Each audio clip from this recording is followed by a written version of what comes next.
Swinburne University of Technology. Distinguished guests, alumni, friends, staff and students of Swinburne University, welcome to this evening's Chancellor's Lecture, A Place for Industry.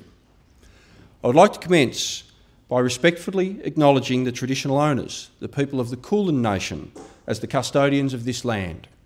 We also pay respects to all Aboriginal community elders, past and present, who have resided in this area and have been an integral part of the history of this region. For our guests, please be aware that this lecture is being recorded and will be podcast via the Swinburne University website. There'll be an opportunity to ask questions at the conclusion of the lecture, and any questions will be recorded and will also be published as part of this podcast. With this in mind, I would ask that you ensure your mobile phone is turned off for the duration of the presentation.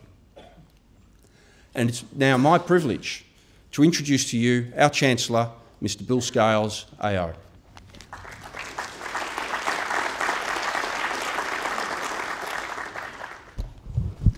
Thank you, Andrew, very much. And my task here is to welcome everybody to this as the very first of our Chancellor's lectures for this year.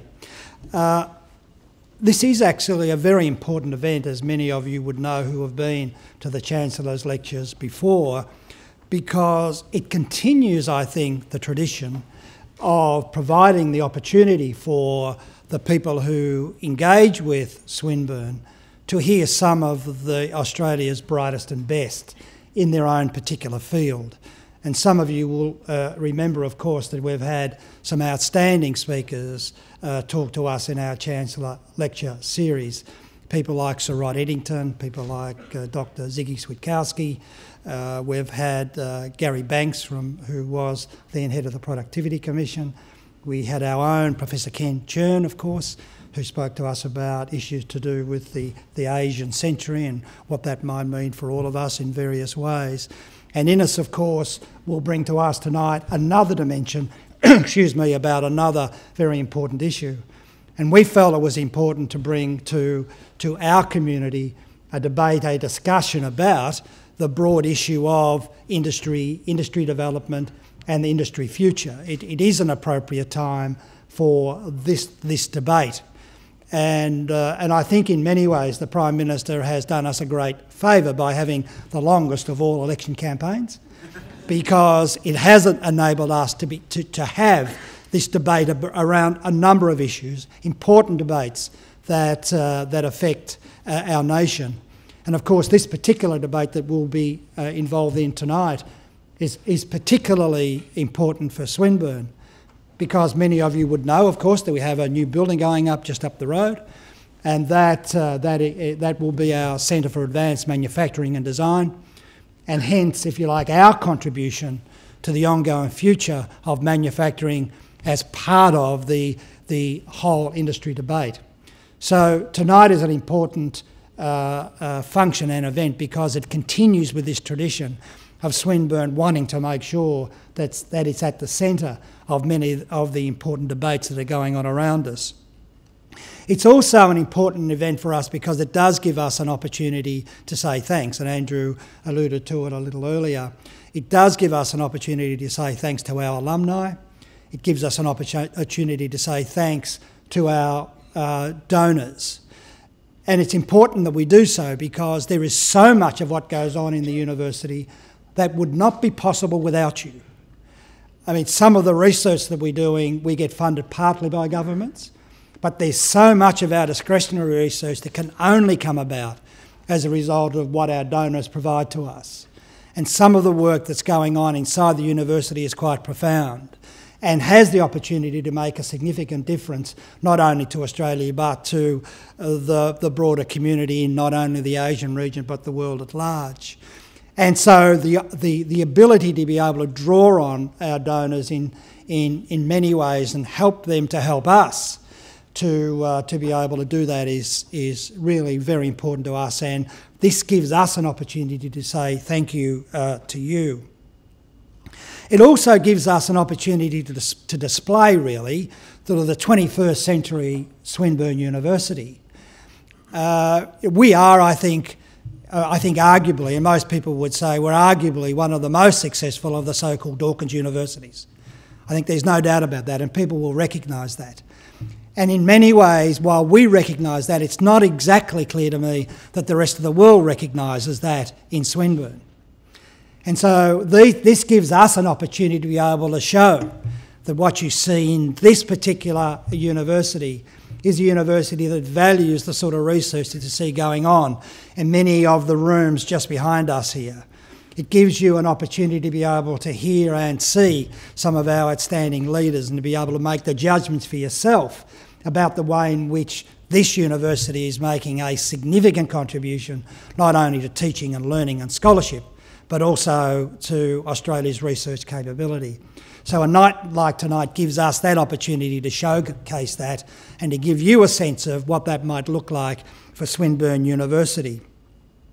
But it also gives us an opportunity, and I hope our senior staff won't misinterpret what I'm about to say here, but it also gives our senior staff, I think, a constant reminder when we do these lectures about the fact that universities must reach out to our community, must reach out in a way that says universities are not ivory towers, that universities are a place where we do have this sort of debate, where people can have a safe place to have a debate, where people like Ziggy Switkowski knew that he could come into a place like this and have a debate, and a serious debate about issues which are highly controversial, like nuclear energy and the role that might play in Australian society. That is an important thing for a society like Australia, and it's important for a place like Swinburne to be part of those ongoing debates. And we must provide safe environments for those things to happen. And once again, what we're trying to say to our staff is that we must make this institution one of those safe places for having those debates, no matter how difficult. And we must see that as part of our mission as a university. So our mission is not only to be doing the sort of things that you would expect us to do, and that is teach our students well, to do our research well, but it is also to reach out to our community and to enable that debate, that ferment that will enable Australia to grow in its appropriate way. So having said that, let me now move on to the main issue which you're all here to listen to tonight, and that is to our guest speaker, Innes Willox. We're delighted, Innes, that you've been prepared to come and speak to us tonight, and particularly so because you have just arrived from Sydney. So it was Melbourne, Sydney, Melbourne to be with us, so we really value that. Innes is the Chief Executive of the Australian Industry Group, as many of you would know. And you would also know that the Australian Industry Group has a proud history of representing business and the community in many ways about many of these debates that I've mentioned earlier. It is one of the leading, I think, industry organisations in Australia today. Innes joins the AI Group as the Director of International and Government Relations in 2008, with responsibility for policy development advocacy across the federal and state government systems, including the important areas of trade, defence, climate change, industrial relations and communications. And he was appointed as Chief Executive of the AI Group in May 2012. Prior to joining the AI Group, Innes held a number of senior roles in both the public and the private sectors.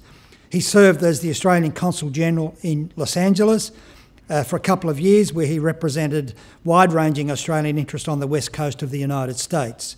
He was Chief of Staff to the Minister for Foreign Affairs, Alexander Downer, from 2004 to 2006. And earlier than that, he was the Manager of Global Public Affairs for Singapore Airlines, of course, based in Singapore.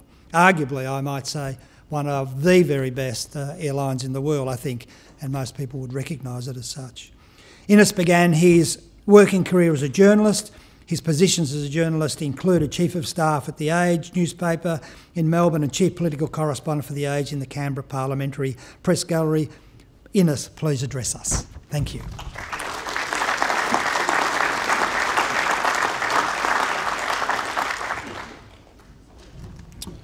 Thank you very much, and thank you for joining me here tonight. It's true, my children still haven't quite forgiven me for giving up that job in Singapore, because they still don't quite understand why they have to turn right when they get on a plane rather than turning left, but it's something we all have to live with. Thank you very much. It's a great pleasure to be back in Melbourne. I started my day here and I'm back here tonight, and spent the day in Sydney, and let me just say I'm very pleased to be back in Melbourne. It's a city that works. Thank you, Bill, for that introduction. It's a pleasure and a privilege to be here to deliver a Chancellor's lecture at Swinburne University, the first for 2013. I'd especially like to thank Bill for inviting me here to put forward some perspectives on the future of Australian industry as we enter what will undoubtedly be a period of significant structural economic change, both in the Australian economy and the global economy. We're also, of course, going into an election period, as Bill mentioned. We're now getting into the final days, the dog days of the current government before an election is called. There's always a time of great political ferment, but they're also a time which presents us with an opportunity to have a serious debate about the sort of nation that we want in the years ahead.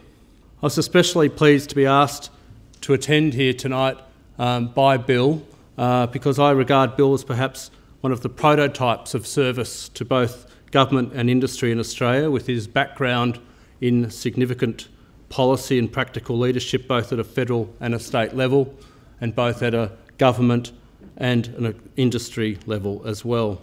Bill's work in education, and especially here at Swinburne, is perhaps one of his most pivotal roles as he seeks to build those essential links between industry and business, between the researchers and the doers, and the students and the employers. From an employer perspective, Swinburne's efforts across the higher education sector to link with employers are both noted and notable. And by happenstance, I happened to run into John Dawkins earlier today at a conference as I was attending, and it did strike me, knowing that I was coming here tonight, that among all the legacies of that Hawke-Keating government, the floating of the dollar, the pulling down of the tariff walls and the like, the establishment of the current and growing higher education sector that we have in Australia is perhaps one of its most notable achievements. The work I lead at the Australian Industry Group is all about representing the interests of Australian businesses of all sizes and across a range of key sectors of our economy. These include manufacturing, construction, services, mining services, technology, utilities and others. We represent these interests at a government policy level, but also at a more practical enterprise level through advice and support in areas such as energy and environmental regulation, training, workplace relations, legal support and the like. If nothing else, through the work we do across Australia, we can get a pretty solid perspective on how the Australian economy is travelling. We can also gain some clear insights into the policy responses that should be considered to meet some of the challenges we face, but also, most importantly, take advantage of the opportunities, and there are many, that are on offer. The future of the Australian economy and Australian industry in an increasingly globalised setting is an especially important topic for discussion with students, parents and alumni and donors to such a forward-looking and economically integrated institution as is Swinburne. So, the question is, what will be the place of industry in 21st century Australia? The answer depends very much on ourselves, on the generations of Australians represented one way or another in this room, and the decisions that we take now. To paraphrase an infamous philosopher economist, perhaps not the first one that might come to mind when you're thinking of an industry leader speaking to a group of academics and the like in an educational institution, that philosopher economist is perhaps, among many other things, most noted for the following quote, and that is, "We make our own history, but we do not choose the conditions under which we make it." from my perspective, perhaps one of the more sensible things that Karl Marx said. Tonight, I'd like to spend some time looking at the conditions under which we will be making our history in the 21st century, then do something of a SWOT analysis, and then what I think we need to do to make the most of our existing and potential manufacturing capabilities in the 21st century, and finally to give particular attention to the importance of lifting our school education performance, perhaps the key that unlocks our future. Putting aside apocalyptic environmental scenarios, we can be reasonably sure that the general processes of economic development and globalisation will continue throughout the 21st century. In particular, we will see further industrialisation and urbanisation of China, India and Indonesia, to name the most populous, as the centre of the global economy drifts east and then south. We can expect the relative size of the Western European economies to decline, and we can expect a number of East European, South American and African economies to grow relatively strongly. Against this background, we can be reasonably sure that Australia will remain a medium-sized economy, a price taker rather than a price setter. We can be reasonably sure that we will remain an open economy, open to trade, open to investment and open, I hope, to immigration. With the amount of investment that we've been making in the mining and energy sectors in recent years, these sectors of our economy are sure to continue to exert a strong influence on our economic destiny. We will remain a large supplier of key inputs into the industrialisation and urbanisation processes to our north and northwest. Prices fluctuate, of course, particularly for mineral and energy commodities, but we should view the peaks reached a couple of years ago as exceptionally high. Equally, the depth of demand means that prices will, on average, remain well above the low levels we were getting through the 1990s. I see these as the main conditions under which we will be making our history, we'll be forging our destiny as we work our way through this century and we change our industrial landscape to suit our conditions. So what will we make of it? What are the opportunities? What are the challenges? What are our vulnerabilities? And what, most importantly, are our strengths? Let me start with opportunities. While times are very tough in many sectors, there are plenty of reasons to be positive about the prospects facing Australian industry generally. We are rich. Our population continues to grow at a healthy pace, just having clicked over 23 million.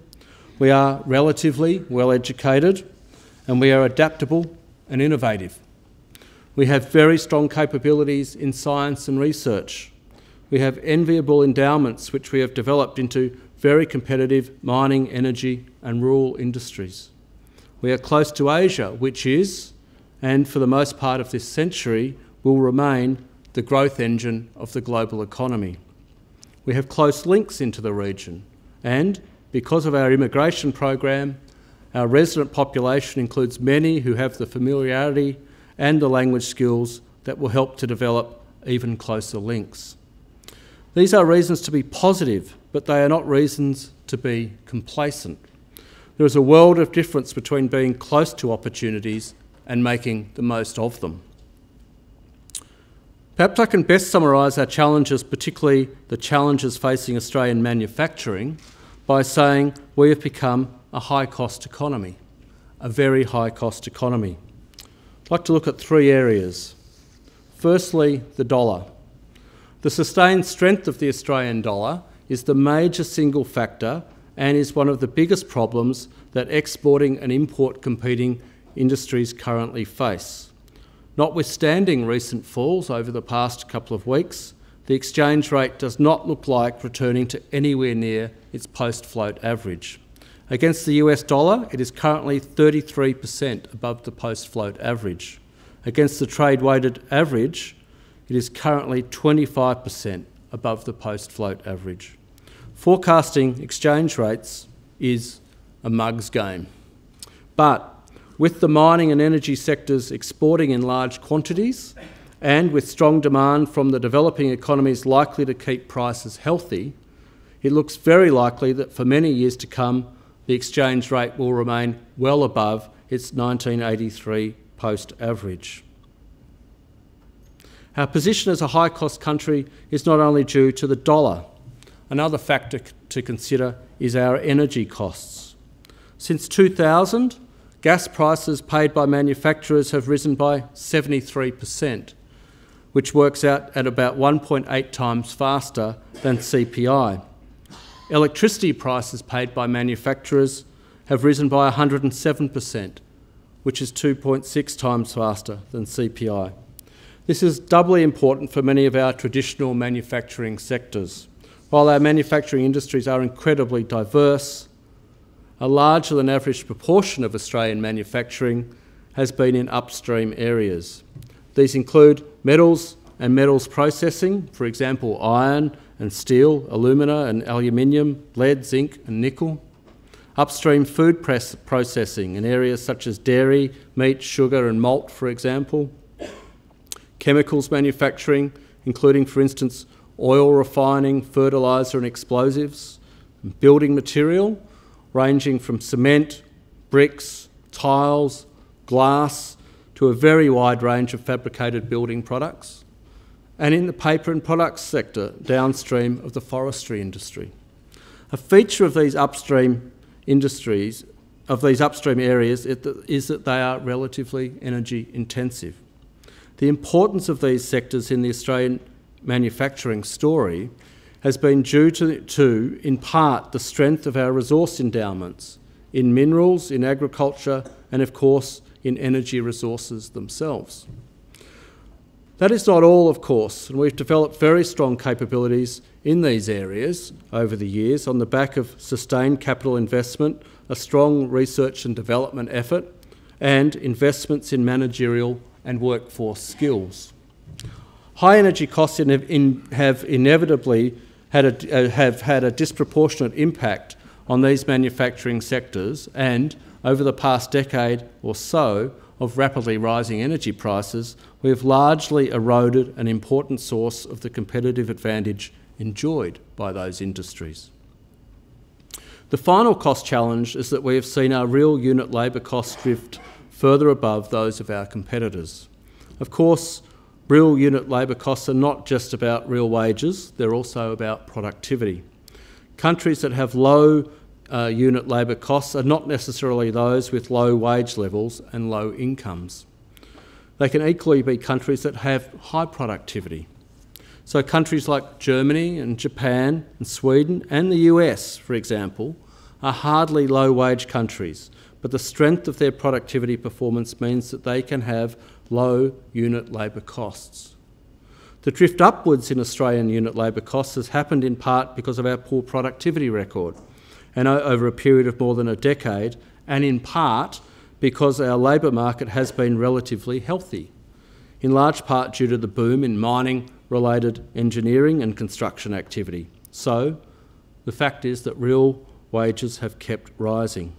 It is true that there has been somewhat of a turn-up in labour productivity performance over the past year or so, but we do have a considerable legacy to make up, and we have to sustain current productivity growth for quite a few years before we can make the sort of inroads that are required to restore competitiveness.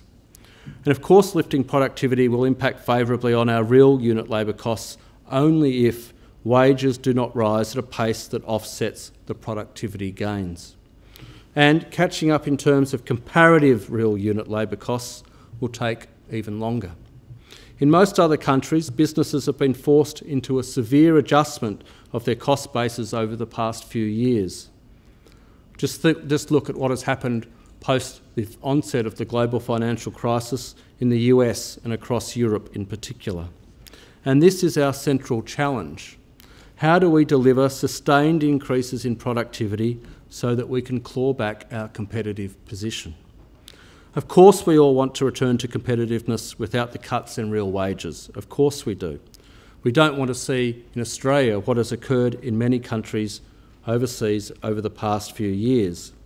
This is a luxury that we will only be able to afford if we leave no stone unturned in the quest for productivity increases. Let me turn to our vulnerabilities. Without question, the global boom in mineral and energy commodity prices and the phenomenal surge in mining investment has been a source of strength to the Australian economy. It has delivered windfall benefits that have been spread fairly broadly across the country, in large part as a result of the appreciation of the exchange rate. But the same developments are exposing and will further expose our economy to some important vulnerabilities. As our economy has become and is becoming more reliant on commodity exports, we will be exposed to greater price, exchange rate and income fluctuations than has been the case previously. Further, because of the markets into which we sell our commodities, we are exposed to the growing pains of emerging economies. These are key vulnerabilities, key sources of risk that we need to adjust to. According to portfolio theory, which I'm sure you're all well aware of, we could address these risks by diversifying. We should diversify so that when these sources of income gain reverse, we will have capabilities that can fill the gap. This is where an institution like Swinburne becomes very important. At the same time, however, because of the surge in the Australian dollar, but also through the additional competition in sections of the labour market, the mining boom, for all its benefits, has also put other trade-exposed sectors under enormous pressure. The manufacturing sector is prominent among these, although we can also point to tourism, education services and a range of increasingly trade-exposed business service industries. For manufacturing, the industry has been weakened not just in a numerical sense, but also because of the loss of key elements in supply chains and the negative impacts on broader networks when a key part goes missing. Some of our members call it a hollowing out effect, as key businesses and key workforce capabilities are lost.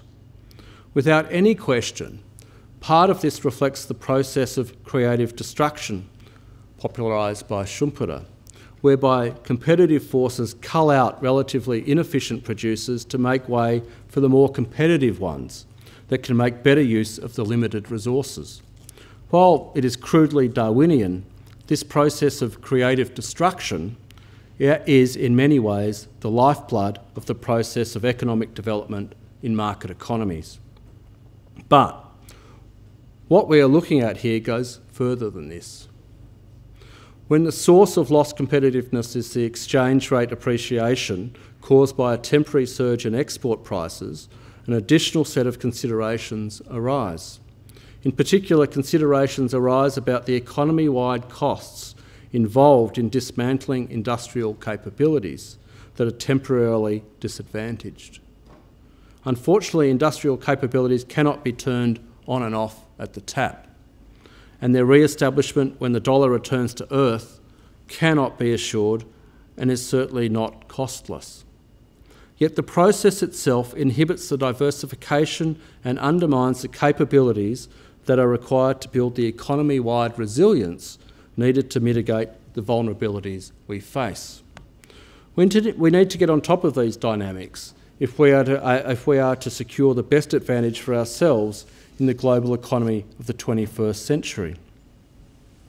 In particular, in the particular case of the bout of Dutch disease of the past half-decade, there have been a few other complications. There has been considerable overshooting as the combined impact of the stubbornly overvalued dollar, skilled shortages in key occupations, the financial and demand shocks of the global financial crisis, and the risk-averse post-global financial crisis environment have simultaneously hit competitiveness and liquidity. In manufacturing, for instance, we've seen an 11% fall in the workforce since 2008. We've also seen business closures, accelerated offshoring of the supply of many manufactured inputs and, particularly within multinational manufacturing businesses, a reallocation of functions internationally away from Australia, which has become a relatively expensive option. There are many businesses that, had they not been drained of the reserves by the global financial crisis and its aftermath, would have been able to hang on when the dollar was at $1.06 US. With the exchange rate now below 96 cents, their export revenues would have been 10% higher and their costs 10% lower.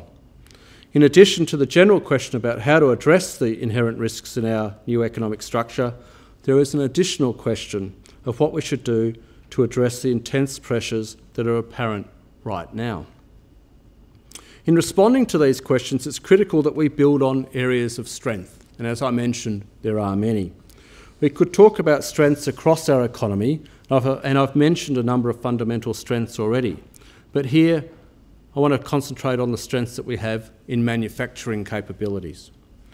In manufacturing, we have traditional areas of strength that include the upstream, energy-intensive areas that I mentioned before. Some of these are under very intense pressures at the moment. The steel and aluminium industries are clear examples of this. The combination of the high dollar, those energy costs that I spoke of, and the surge of Chinese metals production over the past decade and a half have dramatically changed the scene for these industries. Nevertheless, sources of strength are apparent. A key strategy, particularly when the dollar is relatively strong, is offshore expansion. Much of the recent growth of our packaging companies, including one down the road, and indeed among our steel producers, for example, has been achieved by leveraging the capabilities developed in the domestic market by becoming multinational businesses. The same can be said for some of our building products manufacturers. And, as might be expected, China is a major destination country for this offshore expansion from the Australian base.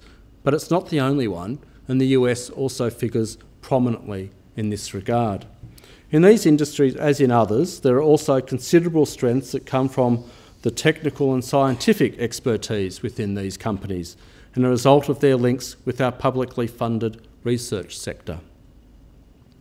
One example is provided by the joint research project undertaken by Pilkington Australia and the Industrial Research Institute Swinburne that has developed an inspection system to test car windscreens during production. In addition to these sorts of areas that are readily identified as the traditional areas of strength in our manufacturing sector, we should be highly encouraged by the number of successfully advanced manufacturing businesses engaged in what is called more elaborate transformation.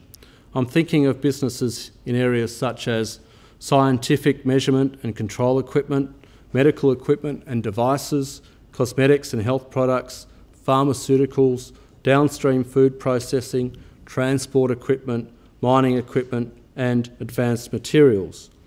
In all of these areas we have tremendous strengths and successful businesses, and in many ways they represent the future of Australian manufacturing. But what are the strengths that they build on? A common feature of many of these businesses are the strong capabilities in engineering, in design and in research and development. In addition to their own capabilities, many businesses team up with publicly funded research organisations. For example, ResMed, the leading Australian medical devices company, recently announced a long-term research partnership with the University of Sydney that included the funding of 2 new positions, a chair of sleep medicine and a chair of biomedical engineering. The sleep medicine one sounds good right now. ResMed systematically allocates over 8% of revenue to its research and development budget. As is the case with ResMed, many of these companies have a presence outside Australia. In some cases, it's simply a marketing and service presence, such as Cochlear has in Korea. In others, it is in production and in research and development. When I worked in the United States, I was stunned to find that our 3rd largest export to the United States was sleep device equipment.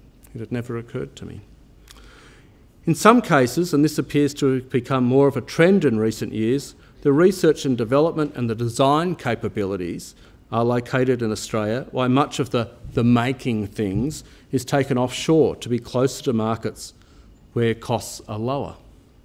Interestingly, and while it tended to be overlooked in the coverage of the recent announcement by Ford Australia to close its Australian manufacturing operations, Ford is keeping its R&D and its design centre of excellence in Australia, and it will continue to support Ford's global capabilities in these areas. We need to build on these strengths. Another source of strength lies in the reputation for quality in our consumer goods manufacturing. So, particularly in niche areas of food processing and in our cosmetics and health products industries, there are many Australian companies building a reputation around the world, and particularly in the rapidly growing Asian markets, as a safe and reliable producer. The South Australian-based company Zurleek is a case in point.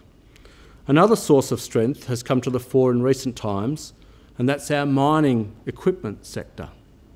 This sector has expanded rapidly alongside the mining boom, and there are a significant number of businesses that have successful relationships selling into and servicing local and offshore mines. I had the pleasure of opening Amp Control's new factory in Melbourne about a year ago. The company boasts sales in 9 countries with expertise in mining, utilities and tunnelling. The last example I want to give is from the transport equipment sector. Boeing Australia is an important part of the global Boeing business, as operations here are first class. It's their biggest operation outside of the United States, is here in Melbourne. And Boeing, is closely linked into Australia's scientific and research communities. One of its initiatives is its partnership with Swinburne at creating the Advanced Manufacturing Research Centre here at Hawthorn. This centre has an important twist, as it's primarily focused on supporting local companies in Boeing's supply chain. It's interesting to note that of Boeing's 18,000 suppliers globally, their Supplier of the Year award last year, in 2012, went to an Australian company, Ferra Engineering, based in Queensland. This should encourage us all. A centre such as the one that Boeing is involved in here is of course of a benefit to Boeing itself, but it also has the potential to help companies in the supply chain to develop new sources of competitive advantage which they could then go and exploit themselves. So there are very clearly considerable strengths in our manufacturing sector, and it makes a great deal of sense to build on them. To do this, we need action across the board by businesses, by education providers and research institutions, by governments, and of course by individuals. I'm not going to develop the detail in all these areas, but it's worth mentioning my organisation's shortlist before I give a bit of more focus to our schooling initiative. In short, there are steps that we need to take as an economy and as a country to boost our innovation performance, lift our skill levels and the quality of our workforce through improvements to our education and training efforts. We need to build business capabilities, particularly in our small and medium-sized businesses. And we need to address public policy challenges across the areas of taxation, infrastructure, energy and climate, rationalising and reducing the red and the so-called green tape burdens on business, and of course in removing barriers to flexibility in our workplace relations system. Perhaps none is more important than in the area of education and training, and it's on this broad area that I want to focus the rest of my attention. Before doing so, I want to make one comment on a serious concern that we share with many educators and others, and this is regarding the federal government's retrograde decision to limit self-education expenses to $2,000 a year from 2014. I just want to make the point that at the same time as we are arguing that we need to lift the skills of our workforce, this is a decision which has the potential, the real potential, to dumb us down. For example, regardless of numerous studies highlighting our lack of skills required to do business in Asia, including in language and management, the government is introducing a tax change which will create a major barrier to self-education. And we will continue to strongly oppose this measure, as I know many in the education sector will as well. Let me make a couple of points on schooling.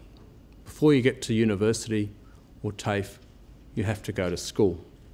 And a strong, highly skilled economy needs to be underpinned by a first-class schooling system. However, it should be clear to all that the current system is not up to the job and requires urgent attention. It is with this in mind that the Australian Industry Group has prepared a new report, which I'm releasing tonight, which is titled Making Sense, a Business Perspective on School Reform. And here it is. This study outlines a clear way forward towards building a world-class schooling system which supports Australia's future economic ambitions. The study's essential elements are: a key part of improving the system is the implementation of needs-based funding measures to enable the aspiration of Australia becoming a top 5 schooling system by 2025, according to international rankings. While we acknowledge and have sympathy for the concerns in the higher education sector regarding the method of funding the Gonski Review and the concerns that the states have about the particular model that has been put forward by the Commonwealth Government, its principles are fundamentally sound. In order to facilitate a world-class education system, we need to hasten implementation of a raft of reforms, including increasing resourcing. Improving capability of the teaching profession also needs national attention. Even though we support broadening the entry pathways into the teaching profession and diversifying the potential applicants, the issue of quality remains crucial. A weakness in Australian schooling systems has been the low-key approach taken to continuous professional development of our teachers. Initiatives in the school sector are required to lift literacy and numeracy achievement and other foundation skills as well, in parallel with the National Foundation Skills Strategy for Adults activity. A national project to address the transfer of literacy and numeracy knowledge and practices in senior secondary schools to the workforce in conjunction with industry would be an important piece of work towards progress.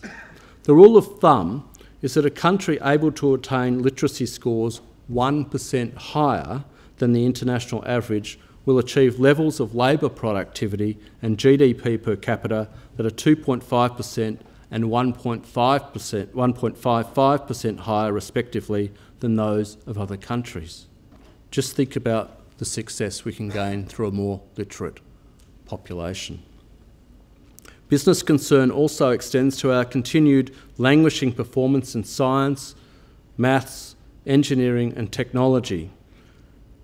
In these disciplines in upper secondary schooling, where we sit with those is just going backwards. The fact is that over 75% of future occupations of an economy of the future require strong underpinning STEM skills. Of course, business understands its responsibility in the education equation. While there are already some measures in place to improve industry school engagement, more needs to be done, including the development of a school industry strategy in conjunction with government. Discussion of our vocational education system can be for another day, except to say that vocational learning is underdone in many schools, despite the benefit of student access to this. The VET in Schools program, after some earlier successes, is now beset with a range of problems. Most importantly, many employers have lost confidence in the quality of the program. Now is the time to act to address all of these issues to enable the Australian education system to become truly world-class. It is our aspiration, a laudable aspiration, but we need to work hard to turn it into reality. In conclusion, I said a little earlier that there were roles for all of us in meeting the challenges and developing the opportunities that I've raised today for your consideration. Universities have major and multifaceted roles in supporting the country's basic research effort and in assisting in seeing the benefits of this research spread broadly, including through close and collective liaison with business. It's a key role for universities. Another key role is in training the creative managers, the scientists, the technicians, the engineers and the industrial designers that are required to advance and to lead the next generation of businesses. In Swinburne's case, linking its TAFE role with its university role in providing a training and vocational education across a wide range of vital technical and business skills is perhaps a role model for other institutions to examine. These are the sort of things that will allow us to take advantage of the considerable opportunities that we face. And it's also a very strong base from which we can address some of the structural challenges that we face. We need to maintain strong capabilities in a diverse range of activities so that our economy can better ride through the greater fluctuations that it is going to face over the decades ahead. Once again, thank you for listening to me tonight, and I'll be very happy to answer any questions that you have. Thank you.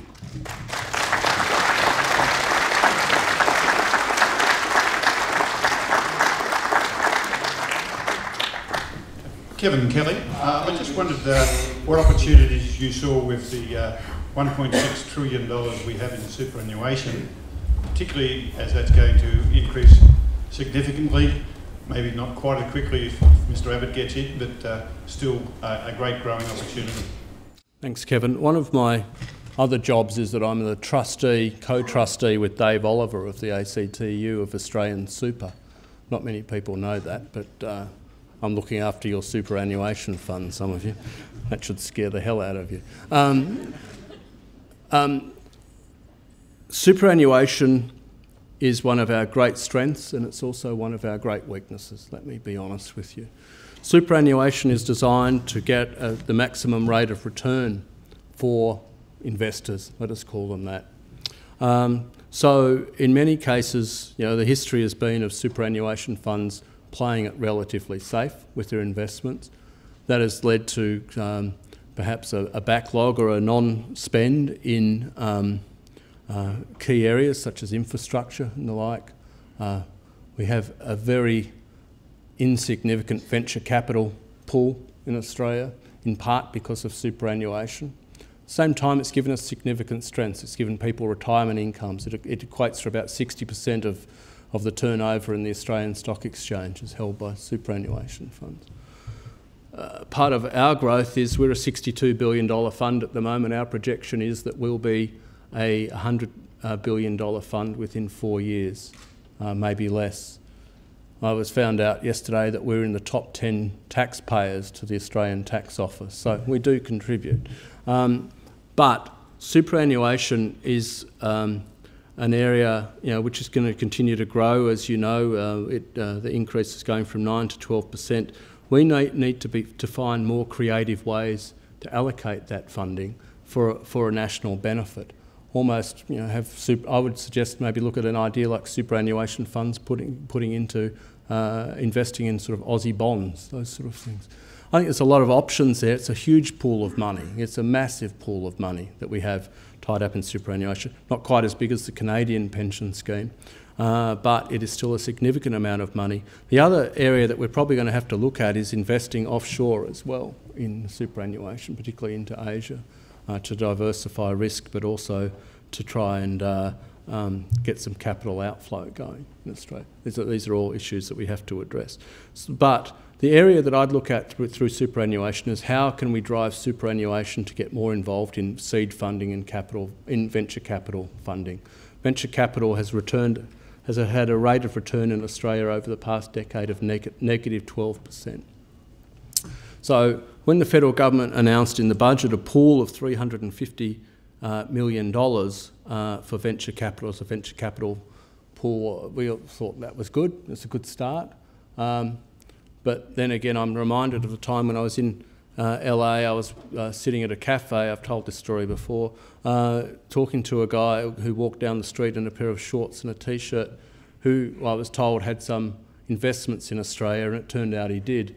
But he also had his own personal venture capital fund of $120 million, the one individual. And our national pool is about 3 times that, plus everything else that people put into venture capital. So we need to find a way to use that superannuation funding in a way where those who put into superannuation are prepared perhaps to take some more risk to get greater return, both for themselves and for the national economy. That's going to be a key debate for us going forward. My name's Ken Open. Swinburne University houses the Australian Graduate School of Entrepreneurship. an organisation in which I spent some learning time over recent years. The language that we learned throughout those years are things like creating wealth, opportunities, social equity, and that's new wealth. And the word entrepreneurship is a key portion of that organisation. Why are our public policy leaders so blushingly shy and unprepared to come up with real public policy initiatives about exploiting uncertainty and risk in the form of entrepreneurship in order to create that new wealth, that new employment, that new social equity to take the place of the holes in our countryside? That's a really good question, Ken. I'd make a couple of observations, and they may not be new, but I think they're worth putting out there. I think in Australia we have a history of a lack of tolerance of failure. We don't, when it comes to people starting small businesses or starting their own ventures, if they fail, I think the culture here is pretty much that they're written off. And whereas in the United States, a failure is worn as a badge of honour, and you've learned from your mistakes, but we don't have that here. It comes back to our financing system, I think. You know, we have 4 big banks. 4 of the 9 global banks are the top-rated banks, the 4 of them in Australia, so they sort of dominate the financial levers within Australia. It's a strength, but it's also a weakness. So there's some risk aversion there to lending to companies. It's interesting, within the Australian manufacturing sector, 40% of Australian manufacturers employ 10 people or less. They're sort of family-owned businesses, basically. It's a very unique makeup of our manufacturing sector. That tells me that people are prepared to take risk, but they're not given a lot of assistance to do it. And then we have a whole lot of, you know, taxes and charges and regulations that are laid down upon them. We don't make it easy for people. We make it hard. We put blocks in for people to progress before we put ramps in.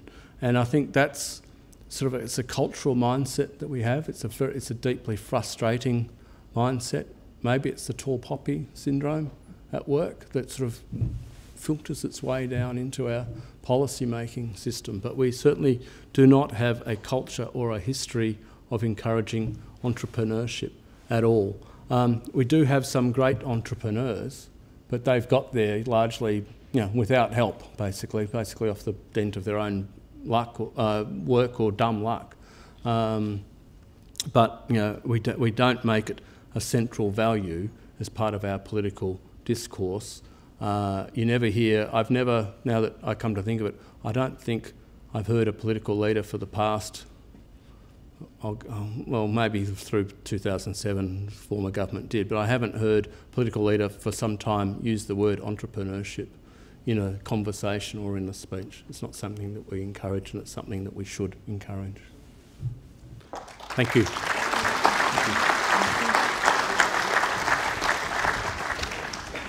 Chancellor, Mr. Innes Willox, our most valued alumni, colleagues, students, friends, ladies and gentlemen. On behalf of Swinburne University of Technology and everyone here tonight, it's my privilege to extend a hearty vote of thanks to Innes Willox for taking the time to share his knowledge and experience with us on this important topic, the place of industry in the 21st century, and for engaging with our community on this important topic. At Swinburne, it is our strong belief that universities have a critical role to play in civil society, whereby we offer a welcoming environment that provides and encourages exploration of ideas. Your topic this evening is one that is central to Swinburne's vision, to be Australia's leading university in science, technology and innovation. And the messages and the challenges you put forward resonate deeply within our organisational DNA. You mentioned the importance of industry engagement with tertiary level education and training capabilities and the need to forge international collaborations. Swinburne is playing a prominent role in engineering, science, IT, design, business, and social policy, education and research. Our vocational and pathway programs and online learning courses are enabling more Australians to attain education and training to contribute to a more productive workforce. Our Faculty of Business and Enterprise has developed the first of its kind industry-based PhD course. And we've developed a partnership with Aalto University in Finland and Tongji University in China to establish Swinburne's Design Factory, which will be housed in the building next door, bringing industry to our doorstep to work with students and leading academics to solve design problems and challenges. With focused support of our alumni and industry partners, we're undertaking innovative research that will contribute to sustainable energy solutions, leadership development, ICT innovations to address a range of problems, and provide trustworthy evidence to inform sound social policy through our Swinburne Institute for Social Research. And so, Innes, your messages really hit the mark tonight, and we welcome the opportunity to help address the challenges and opportunities that you named. Once again, I would like to sincerely thank you for generously delivering the first Swinburne's Chancellor's Lecture tonight, and it's been our great pleasure to hear your views. As a token of appreciation, we would like to present you with a small gift. Thank you.